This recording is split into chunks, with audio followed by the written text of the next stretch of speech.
Hey everybody, it's me again. Today we're going to do something a little different. We're going to mess with curves and blur in a little specific tutorial I'm going to call Quickie. So go ahead and open the image I supplied. If not, just go ahead and get your own. And right away, let's get to it. So go to curves and go to the red channel. Now the reason we're going to mess with it individually is because we're going to turn the colors a little different on each one. So turn as I do here. Just follow along. And I mean, if you need a pause, go ahead.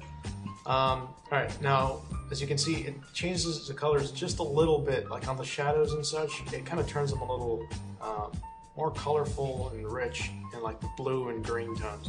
So, okay, now go to the full RGB again. And when you do, we're going to put some more contrast in this. Now, once we got the layer the way we like it, we're going to go ahead and duplicate it. So to do that, we're going to go to the layers again, and we're going to grab that layer and bring it to the create new layer icon, and that's going to duplicate the current layer that we're going to be on. So for now, just go ahead and fix this. Right, when you get it like you like it, hit OK. And there it is. Okay, now let's duplicate it. Grab it, drop it. You have two now. Now select the new one that you just made. And let's go to Image, Adjustment. Now you can do this with curve or brightness and contrast. I find it easier just do it with brightness and contrast. If you have Photoshop CS3, you're going to notice there's a legacy menu, option.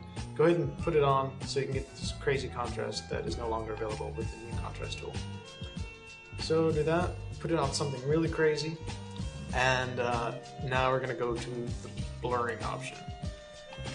When we blur it, we're going to want to blur it so it's pretty blurry, but not to the point where it's just a blob. Because we want to keep some of the detail, because these details are going to eventually become the glow that our light's going to produce.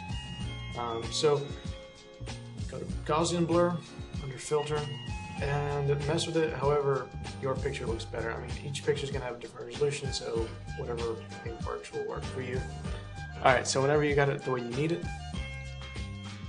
change the opacity until you can start seeing the details behind it. And what you want to do is kind of give it a nice balance, kind of in the lower half. Don't go too past 50. And once you get to a desired spot, go ahead and stop, and then you're good. And that's pretty much it. There's also other things you can do, but we'll get into that later. Anyway, have a good time, and just keep practicing.